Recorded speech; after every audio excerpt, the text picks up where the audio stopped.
here with Coach DelPorto from Eastern Michigan University. Coach, tell me about how the first day went. Peaks and valleys, just like the season, you know. We started off great. Jared Jermaine came out and pinned the number 7 seed from Wisconsin. It was very exciting, get things rolling, and then we had a little hiccup there in our next 3 weight classes. But you know, it's a tough tournament. You got to be ready to go from whistle to whistle.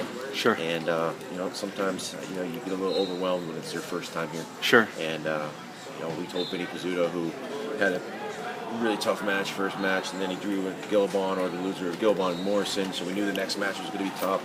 And we just said, hey, man, lay it on the line. And I just think that this experience that he had was invaluable. And I think the next 2 years, we're going to really see Vinny Pizzuto shine. So, sure.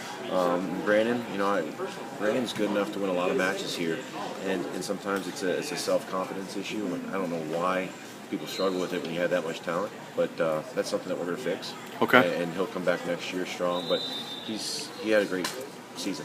You know, he was out for 2 years. Sure. And he comes back, and we healed him up a little bit and treated him the way that he needs to be treated: rest, relaxation, lifting, wrestling, running, combination of stuff, ice, ibuprofen, and we got him out here. So I'm happy for him. Well, talk about a good year. You guys had a good year this year, Coach. Yeah, we did. I mean, you get all-time winners coach now, Eastern Michigan University. Yeah. You guys beat Central. Yep, we beat Central. We beat Stanford, which was a great match. We beat Old Dominion, which was a great match. A lot of them came down to the last match, and we had our guys in the last weight class step up and win those matches for us. Yeah, you know, I think that we could have won a couple more matches, but hey, beggars can't be choosers. You know, in that situation, I think that we had a great season. Our guys came together. It was a complete buy-in system, and I'm looking forward to the future. Just talk about your stable for next year, Coach. You got some good kids coming in. Yeah, we have some good kids coming in, and you know, we lose 3 of our starters to graduation, which sure, you know, hopefully we can replace those with guys that we already have, and I think that we will.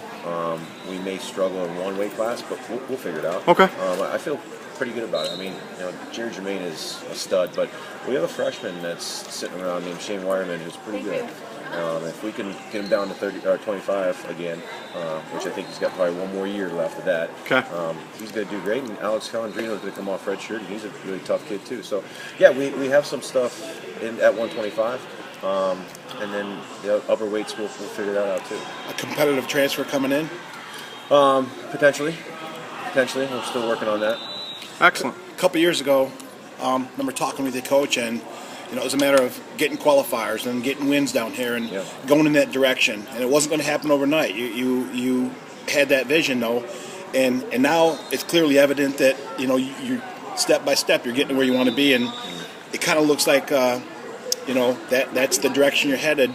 You got to be feeling pretty good about it. So, you know, at this point in time, you know, what do you take away from this experience, thinking about, like you said, the next 2 years and beyond? We're going to wait until the Fat Lady Sings here this weekend before we start talking about what we didn't do yet. But you know, I've been saying it for years. We need a guy to pop out and break out All-American status, and that will change our program. Now our program is changing. I mean, anybody from the outside looking in can see that the culture of Eastern Michigan wrestling has changed tenfold.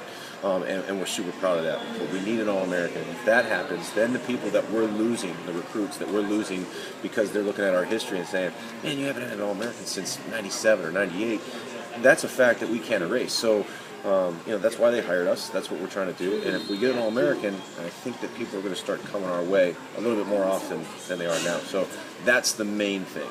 But for now, you know, we got 2 guys still in the running, and I think both of them have potential of being that All-American.